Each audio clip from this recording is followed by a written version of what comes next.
Hey friends, welcome back to our farm. Today we will be preserving our first harvest of green beans for the summer of 2025, and I'll take you along with me to show you what a typical day of canning looks like here in our homestead kitchen. So grab yourself a nice warm drink, a snack, and settle into a comfy chair as we get started.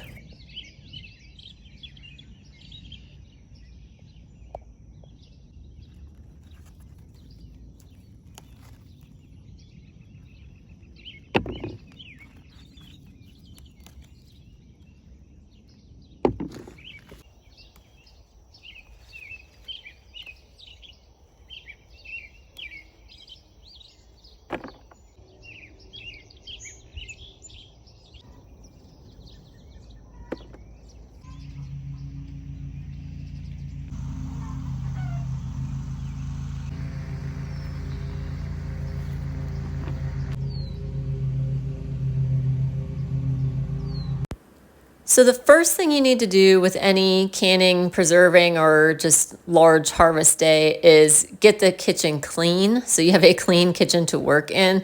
As you can see, I still have dishes from breakfast. I have groceries that never got put away sitting on the counter. I have clean dishes from the day before that I need to put away. And just a whole bunch of dirty dishes that never got washed from the night before. So the first thing I'm gonna do is just try to clear off these countertops, get everything sprayed down and clean, and get these dishes out of the way.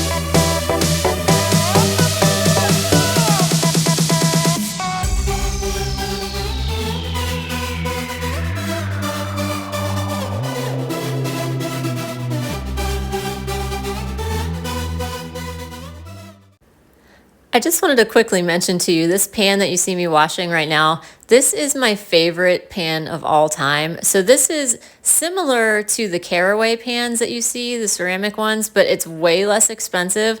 I got it on Amazon. I think it's called Green Pan, but I'll leave a link in the description box. It came in a set of 3 different sizes, but this is the one I use every single morning to cook eggs for my husband and myself. And like I said, I use it every single day. It has held up so well, and I'm really, really happy with the quality of it. The one thing you do have to watch is you can't use really high heat with those, with any of the ceramic pans, because it will damage the nonstick surface on those pans. So you do have to be careful of that. And obviously don't use any metal utensils or steel wool when you're cleaning it or anything like that. But I will link that in the description box for you. So what you see me doing right now is an extra step that you don't necessarily have to do, but something that my husband and I are very passionate about is making sure that we tithe to our local church. And I consider everything that I gain from my garden to be a gift from God. And so we tithe on all of our garden produce as well. So right now I'm just getting out my little scale to measure the weight of what I've just harvested. And of course, 10% of that will go to the pastors at our church. And their wives are always so appreciative of all the fresh produce that they're getting straight from our organic garden. And it feels really good to give back. And just, I think that is one of the reasons that our garden does so well, is because we are faithful in giving back and, donating our extra produce to our church and members of our church and things like that. So that's what I'm doing here. But again, that's not necessarily a part of everybody's process of canning green beans. I'm just explaining what's going on.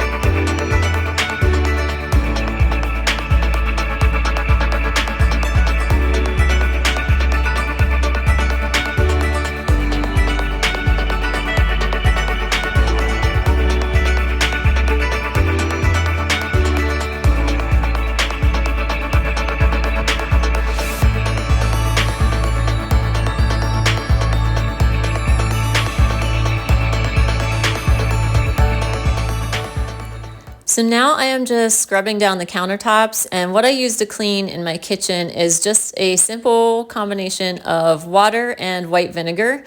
And I just throw it in a spray bottle, and that's what I use to clean because it does disinfect, but then you're not getting like bleach or harsh chemicals on your kitchen counter or your kitchen table where you're going to be working with food. So that's what I use, and I can link that spray bottle in the description box for you as well. So this time of year tends to get super, super busy for me, especially because my garden, I don't know if you've seen previous videos, but my garden is about 30,000 square feet. It is a very large garden, and I take care of it by myself.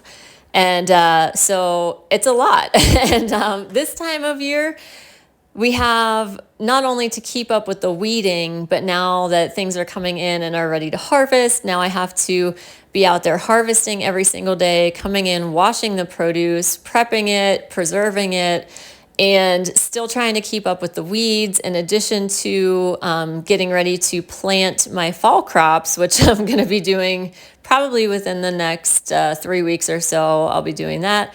And so it's a lot this time of year, and I'm going to do my best to still try to get videos out to you on a regular basis. But if I don't, please understand why. I'm just super, super busy with everything going on with the garden. And I just ordered 2 new flocks of chickens. So now I need to set up brooder areas for them, for the baby chicks, and try to get spaces set up for them where they can coexist with my existing flock. And so there's a lot going on. But I did want to mention, when you saw me putting some water in that canning pot, you also saw me adding a couple splashes of white vinegar to the bottom of the pot.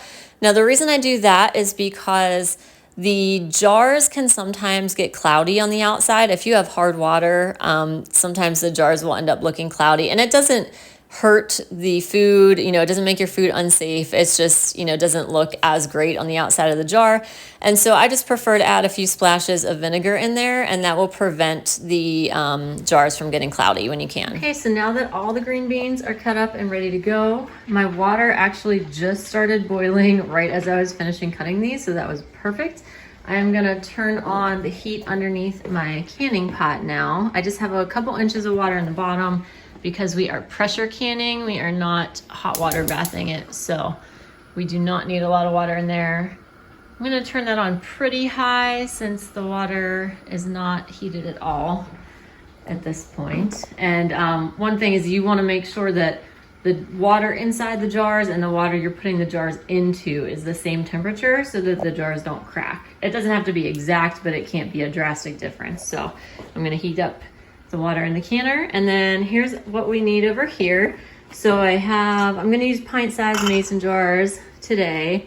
I keep my jars in these bins, and I'll link it for you. These have been the most popular thing I've sold from my YouTube videos, but I keep all of my mason jars in here so that they're already clean and ready to go, and that way I don't have to do the extra step of washing the jars right before I can. So I will link that, like I said. And there's a video where I explain that more. I can link that video for you too. Then I also do the same thing with my lids. As I wash them ahead of time, dry them, and have them ready to go so they don't have to be washed ahead of time. So I like to try to save time whenever I can, because canning is a long process, and anything you can do to eliminate steps and save time is great. So we got the jars, the lids, the bands to screw the lids on. I have a big ladle to ladle the water in. I have my canning salt. For canning, you want to use either sea salt, pink Himalayan salt, or some kind of salt that does not have additives in it. So there is something called canning salt that you can buy, and that's what I have here. I have my jar lifters there for later. And then this is to get all the bubbles out of the jar. You can also use it to measure the headspace at the top. And then I have my wide mouth funnel. So that is all the tools that we're gonna need, and let's get started. So before you start filling your jars, you wanna run your finger around the rim of the jar and make sure there are no cracks or chips anywhere in the rim. If you do have cracks or chips, not only can that cause the jar to break while it's canning, but it will also often prevent it from sealing properly because the lid will not adhere completely to the rim of the jar if there's a chip missing in it or something like that. So you do want to check that out before you go to all this trouble and then end up with a product that you're not happy with at the end, or a jar that doesn't seal. And so then the next step is to fill the jars. Now with green beans, you can either raw pack them or hot pack them. Raw packing means you just stick them in the jars and then you add the hot water on top of them. Hot packing would mean you would boil them for a few minutes before you put them in the jars. There's no need to do that. That's just an extra step that would make extra dishes and takes extra time. The green beans come out very soft by the end of the processing time. It's not like you'd need to continue cooking them or anything like that. So there's absolutely no need to hot pack them. I'm not even sure why people would do that, honestly. So I put the cold beans in the jar, I ladle the hot water on top of them, and then you saw me using that little green plastic thing to make sure there were no air bubbles in there. And then what I do is take a rag that is damp on one side and dry on the other side. I use the damp side of the rag to wipe the rims of the jars before I put the lids on. And then I use the dry side to dry it off. Now for the lid tightness, what you want to do, or what I do anyways, is I screw the band on as much as it'll go without me putting any pressure on it. And then I will turn it a little bit shy of a quarter turn past where it naturally stops spinning when you just like spin it on the thing. It's kind of hard. It's like one of those things you have to just do and get used to, but you don't want to make them super, super tight. You don't want to crank it down, but you do want it tight enough that the liquid isn't going to siphon out and escape while you're cooking. So the next step is loading the jars into the canning pot and putting the lid on. Now, once you do that, you want to turn the heat up and wait for it to start steaming. And you will see here in a minute, there's steam coming out of the vent there. That's what you want. Once it starts doing that, you set a timer for 10 minutes. And after 10 minutes of steam has escaped, then you're going to close off that little vent so that you can begin to build pressure. This is a pressure canner, and you do need to pressure can your green beans because they're not acidic. If you are not going to pressure can them, if you're going to water bath can them, you'd have to follow like the Amish guidelines for doing that. And I believe you have to cook them for like 3 hours or something like that. With a pressure canner, it takes 20 minutes for pint-sized jars, so it's not that bad. But right now I'm just turning the heat up because we're going to start building the pressure in this pot. For my elevation, I need to do about 11 pounds of pressure. So I'm going to just watch this dial until the pressure goes up to 11 pounds, which there it is now. And now I'm going to start my timer. So once it hits that pressure, I'm going to set the timer for 20 minutes. And after it is done, you can see that little thing has dropped down, the little pressure thing. And all these instructions would come with your canner. I can link the canner that I have. But once the pressure's all the way down, it is safe to remove that little cap that you put on the vent because the pressure has released on its own. And once you take off the lid, which you definitely want to lift it away from yourself because there will be a lot of steam. You don't want to get burnt by the steam. So you'll see me tilting it away from myself as I take it off. But once you take off the lid, you need to wait 5 minutes before you take your jars out of the canner. Basically, you don't want to change the temperature too drastically. And I know I cut it out, but I did wait 5 minutes in this video. I just didn't think you'd want to stare 5 minutes of a pot. So anyways, you don't want the temperature to change too drastically because that can affect how the jars seal. So that's why you wait 5 minutes after you take off the lid, and then you can unload your canner. Also, do make sure too that you put a towel underneath those jars so that you don't ruin your countertop because they will be very, very hot. When you take them out, you'll see that they're still boiling, that water's still boiling. So you definitely want to put down something like some kind of towel or something to protect your countertops before you put those jars down. But this amount of green beans got me 11 pints. And I did have another Ziploc bag full of green beans in the fridge that I combined with whatever I harvested on this particular morning. So it was like 2 days worth of harvest. That got me 11 pints. And since filming this video, I've had a few more harvests as well. So I do have more on the shelf, but the goal is usually to get about 1 to 2 years worth of harvest for our family. We are a family of 5, so that's a lot of jars. So I will be canning many, many more batches of green beans this summer. But after you take these out of the pot, you want to let them sit on the counter overnight undisturbed. Don't move them around too much because it does take time for those seals to completely harden. They need to cool all the way down first.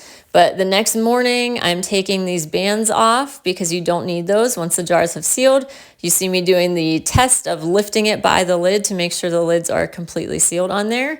And then I'm gonna label all these jars. And it's funny, like every time I start labeling jars, I just feel like I'm back in second grade writing, "I will not talk in class, I will not talk in class," like over and over again, because it's just so tedious to me. But I do want to label the jars with the date because if there is ever a problem with a jar, which I haven't had happen, but if there was, then I want to know exactly which batch it came from so that I can be extra cautious with the rest of that batch. So I do put the exact date on the jars of what I've canned. So then I'm just going to carry these all down to the cellar where I keep all my canned goods. So as you probably noticed, there are green beans already on the shelf down there, and the ones on the upper shelf are from last year. So I do still have some left over from last year, which is good, but I do also want to have at least a year's worth preserved this year. So this is just a quick overview of a couple of the things that are on my canning shelves. I do also have a lot of my canned goods stored upstairs in the kitchen, so not everything is down here, but this is mostly stuff from last year. Some of it's from this year. And there will be much more to come this summer, hopefully, Lord willing. So anyways, thank you so much for hanging out with me today. I hope you guys learned something. I hope this motivates you and inspires you to start stocking up your own pantries, maybe get into gardening a little bit. If you have any questions at all about gardening, canning, preserving, anything, I love talking about it with people. So go ahead and leave your questions in the comments. If there's anything that you want to see in future videos, please be sure to let me know, and I would be super happy to try to accommodate your requests. I never know what people want to see, so it's really helpful if you do leave comments and tell me what kind of videos you like, whether that be preserving, gardening, raising animals, raising humans, raising children, keeping up with the house, organization, cleaning motivation. Just let me know what kind of stuff you like to see. I also like to do DIY projects every once in a while too, because I am always about saving money and being frugal. So let me know if you want to see some more of those. I do have some interesting videos coming up soon, hopefully, as long as I have time to film them. And I hope you guys have a great day. If you're not subscribed yet, please go ahead and hit that subscribe button and give this video a like if you enjoyed the content. Don't forget to check out all those links in the description box, and I will see you next time. Bye-bye.